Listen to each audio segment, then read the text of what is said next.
Good morning. Are you Anthony Young?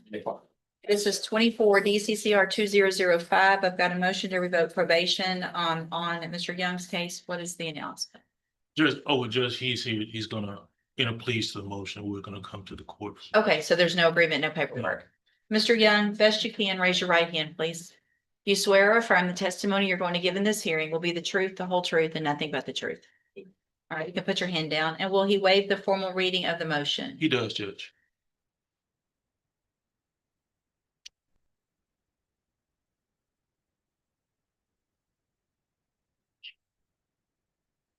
Mr. Young, I have a motion to revoke your unadjudicated probation.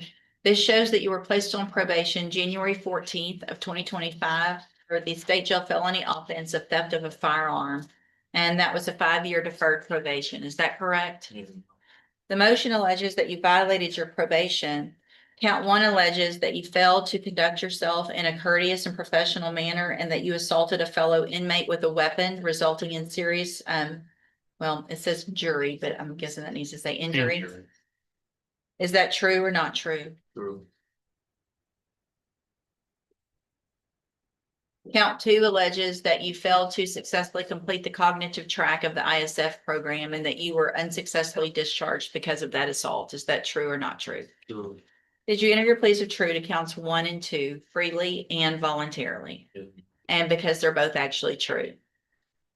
All right, then I'm going to find that you entered those pleas of true freely and voluntarily, find those counts true, find sufficient evidence to find you guilty and revoke your probation, but I'm going to reset your case so that we can get an updated pre-sentence report. It'll just give me more information, I guess, about what's been going on since you've been in custody. Any information you can get from ISF for probation, that would be great. And then I will come back and I'll make a decision on your punishment at that date. Anything that you think is important for me to know, make sure you talk to Mr. Lewis about that and he'll present it to me on your behalf when we come back. All right, you can go back with the bailiff. We need Thank a you. thumbprint. Oh, they need a thumbprint. Hey, Judge, did you see this? Oh, no, hold on. Right, the thumbprint, yeah, like, sure, the right person has information. Yeah. Yeah. It's like, well, I need I mean, I know. Awesome, Sadie. I mean, I'm gonna see them all when we come back. So the good thing, I know I have a date, Right. so we'll see.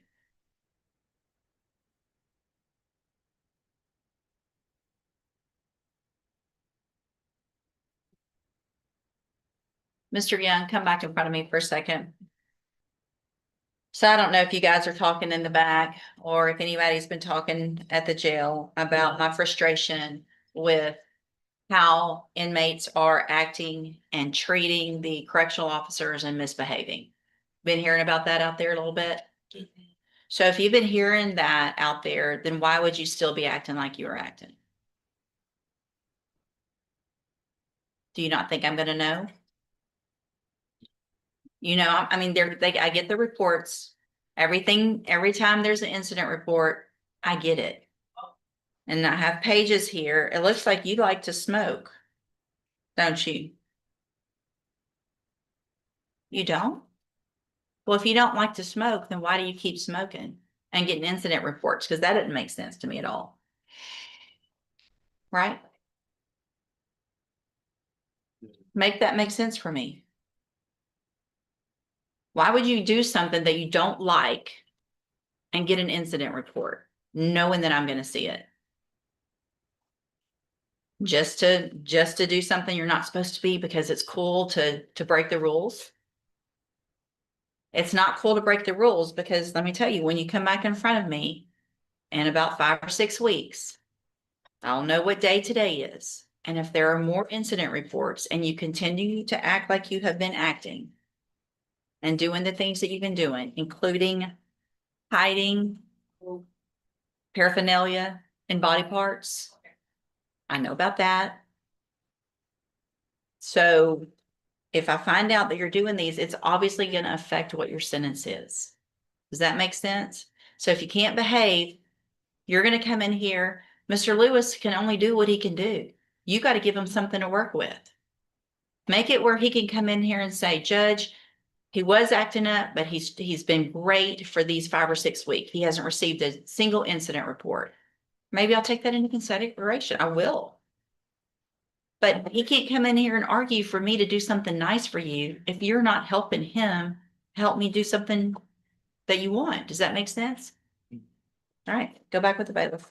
Good morning. Are you Caleb Jubert? Smile. And Mr. Lewis, will your client waive a formal reading of the indictment in each case? He does. Mr. Jubert, in cause number 25, DCCR 1130, you're charged with the state jail felony offense of unauthorized use of a vehicle from July 3rd of 2025. And how do you plead to that charge? Yes. Are you pleading guilty freely and voluntarily? Yes. And are you pleading guilty because you actually did what they charged you with? No.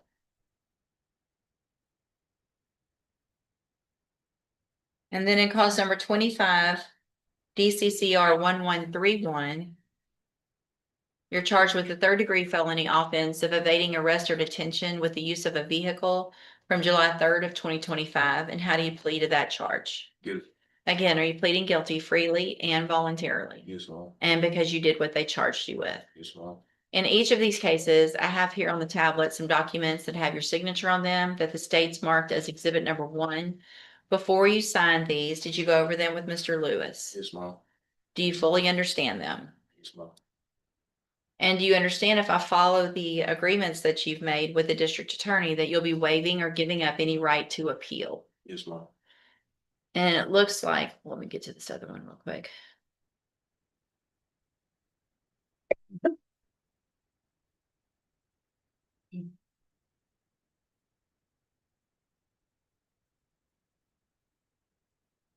So it looks like the agreement that you've reached in each of your cases is for a 5-year deferred probation in each case.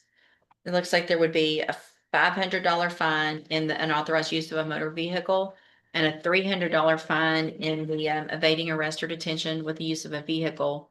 You would be required to enter and successfully complete the cognitive track of the ISF program, in addition to being on the specialized mental health caseload. Is that your understanding of your agreement? Yes, ma'am. Do you also understand, if you're not a U.S. citizen, that a plea of guilty or no contest may result in your deportation, exclusion from admission to the country, or denial of naturalization under federal law? Yes, ma'am. State tenders number 1 in each case. No objection, Judge. It's admitted in each case. Is there any evidence that Mr. Jubert's not competent? No objection. All right, Mr. Jubert, in each of your cases, I'm going to find that you entered your pleas of guilty freely and voluntarily, find that you're mentally competent and understand the nature and the consequences of those pleas, find sufficient evidence in each case to find you guilty. However, I'm going to reset your cases so that the probation department can do a pre-sentence report. That'll give me more information about you and your cases, and then we'll come back later for sentencing. Yes, ma'am. Are there any reports? Judge, and may I just put something on the record Mhm. very briefly? Mr. Lewis and I think are very much on the same page that we don't want this young man hopefully to have a felony conviction at his very young age, maybe try to get him on the right track with ISF. It's my understanding he's kind of expressed some hesitancy with being on probation and may have wanted to just do time. So I would just ask him to think about it while they're doing that PSI. If he really didn't want to go this direction, we can discuss an alternative offer. I don't want him to take another young man's spot in those programs, but I really hope that he wants to avail himself of not being a convicted felon. You understand what Ms. Malfino is saying? Yes, ma'am. That's what we all want, really. And we hope that you would want that for yourself. Is because if you just take a deal and get some time and go do your time and get out, may be easier, may not, but in the short time, it's maybe easier. But in the long run, for the rest of your life, you're going to regret that because you're going to be a convicted felon. And that changes your life so negatively in so many ways. You can't live certain places. You for sure can't get lots of jobs you can't get and things like that. So, you got some time where the probation will come out and talk to you. Think about that. It looks like you're doing well in jail. There's no incident reports. I've been telling everybody, I'm fussing at half the people today, but I appreciate that you're behaving and following the rules. Continue doing that. What that shows me is that you have it in you to be very successful on probation. You just kind of got to get in the right lane and go the right direction. All right. So we'll see you back at sentencing. Thank you, Judge. Good morning. Are you Derek Shinkle? Yes, ma'am. And this is 25 DCCR 1797. Mr. Shinkle's charged with aggravated assault with a deadly weapon. Mr. Lewis?